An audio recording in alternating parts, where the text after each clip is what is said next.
নমস্কার, আমাদের চ্যানেলের আরও একটি নতুন ব্লগে আপনাদের সকলকে স্বাগত জানাই। আজ খুব সহজেই ময়দা এবং ডিম ছাড়া আপনাদেরকে কেক বানানো শেখাবো।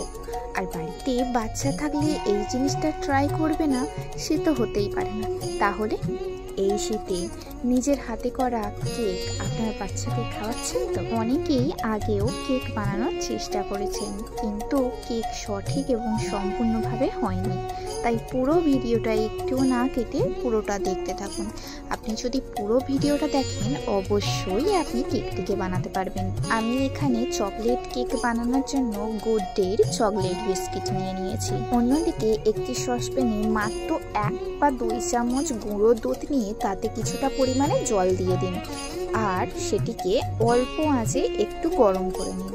হালকা গরম হয়ে গেলেই একটা ডেয়ারি মিল্ক বা নেসলের যে কোনো চকলেট ওতে দিয়ে গলিয়ে নেবেন। মনে রাখবেন আঁচ একদম অল্প থাকবে। অন্যদিকে কিছুটা কাজু এবং কিশমিশ নিয়ে নিয়েছি, কিছুটা স্বাদ এবং কিছুটা দেখতে সুন্দর হওয়ার জন্য। প্রথমেই কাজুগুলোকে ভেঙে নেব এবং তারপর ওতে অল্প করে ময়দা দিয়ে মেখে নেব। ময়দাটা দেওয়ার কারণ হচ্ছে যাতে এগুলো একদম কেকের নিচে না চলে যায়। কেকের নিচে চলে গেলে এগুলো পুড়ে যাবে। অন্যদিকে এক টুকরো আদা এবং একটুখানি জয়ফল, এতে কেকের স্বাদ আরো সুন্দর হবে। ওই বিস্কুটের মধ্যেই এই দুটিকে গ্রেট করে দেব। এবার বিস্কিট, আদা এবং জয়ফল একসাথে মিক্সার জারে দিয়ে গুঁড়ো করে নেব। এবার আপনি ভাবছেন আপনার বাড়িতে হয়তো মিক্সি নেই, তাহলে কি করবেন? প্রথমে বিস্কুটগুলোকে ভালো করে গুঁড়ো করে নেবেন। তারপরে একটা ছাঁকুনি অথবা আটা চালা চালনির মধ্যে এটিকে ভালো করে চেলে নেবেন। তাহলে বিস্কুটের গুঁড়ো এবং গোটা সম্পূর্ণ আলাদা হয়ে গেল। মিক্সির কাজ ওখানেই আপনার হয়ে গেল। চলুন পরবর্তী স্টেপে যাই।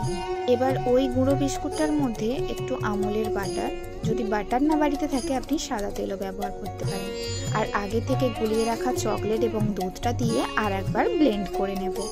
আপনি যদি মিক্সি না ব্যবহার করেন ওই গুঁড়োর মধ্যে দুধ আর তেল বা বাটার দিয়ে ভালো করে চামচ দিয়ে ফাটিয়ে নিতে পারেন। তবে খেয়াল রাখবেন মিশ্রণটি আমার ভিডিওয়ে যেরকম দেখা যাচ্ছে ঠিক ওই রকমই করবেন। এর থেকে পাতলা নয়, আবার এর থেকে গাঢ় নয়। খুব পাতলা হয়ে গেলে কিছু করার নেই, কিন্তু একটু মোটা হলে আপনি অল্প করে জল অথবা তেল অথবা দুধ মিক্সড করতেই পারেন। পরবর্তীতে যে বাটিতে বসাবেন সেটি অবশ্যই সিলভারের বাটি হতে হবে। বাটির গায়ে ভালোভাবে তেল মাখিয়ে তারপর বাটির মাপে সাদা কাগজ বা অয়েল পেপার যাই বলেন না কেন আপনি সমান মাপে কেটে ভালো করে লাগিয়ে দিয়ে তার উপরে আবার তেল মাখিয়ে ব্যাটারটাকে আবার ভালো করে ফাটতে হবে। এবার ভালোভাবে দেখবেন ব্যাটারের মধ্যে আমি কিছুটা পরিমাণে কাজু কিশমিশ দিলাম এবং কিছুটা রেখে দিয়েছি ওপর থেকে দেওয়ার জন্য। ঠিক ভালো করে যত ফাটবেন তত দেখবেন একটু মিশ্রণটি পাতলা হতে থাকবে। আজ এই কেকটি সহজ পদ্ধতিতে কড়াতেই করব, তাই কড়াটাকে প্রিহিট করার জন্য আগে আঁচটা জ্বালিয়ে দিলাম। তার উপরে একটি স্ট্যান্ড রেখে আমি চাপা দিয়ে দিলাম যাতে প্রিহিট হয়ে থাকে। এবার কেকের মূল উপাদান 1 প্যাকেট ইনো। ইনোটা অবশ্যই গ্রিন কালারের প্যাকেটটা নেবেন এবং ইনোটা দেওয়ার পরে দেখবেন ব্যাটারটা তুলনামূলক একটু সাদা হয়ে গেছে আর অনেকটা পাতলা হয়ে গেছে। এই সময় হাত কন্টিনিউ নাড়াতে থাকবেন যেন বসে না যায়। তারপর ব্যাটারটাকে বাটির মধ্যে ঢেলে দিয়ে ভালো করে ঠুকে নেবেন যাতে ভিতরে থাকা বাতাসটা বেরিয়ে যায়। তারপর উপর থেকে কাজু আর কিশমিশটা ছড়িয়ে সুন্দর করে মনের মতো করে সাজিয়ে এবার চুলাতে বসিয়ে দিতে হবে। খেয়াল রাখবেন চুলার আঁচ যেন একদম লো থাকে।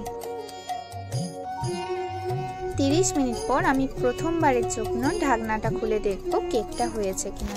একটা কাঠির সাহায্যে কেকের মধ্যে দিয়ে দেখবো কেকের মধ্যে লেগে যাচ্ছে কিনা। প্রথমবারে আমার লেগে গিয়েছিল, বাট দ্বিতীয়বারে কেকটি পুরোপুরি হয়ে গিয়েছে। 6 থেকে 7 ঘন্টা আপনি কেকটিকে স্টে করবেন, তারপর খাবেন, তবে নর্মাল, ফ্রিজে না। আমি যেহেতু রাতের বেলা কেকটা রেডি করেছিলাম তাই পরের দিন সকালে রেডি ভিডিও।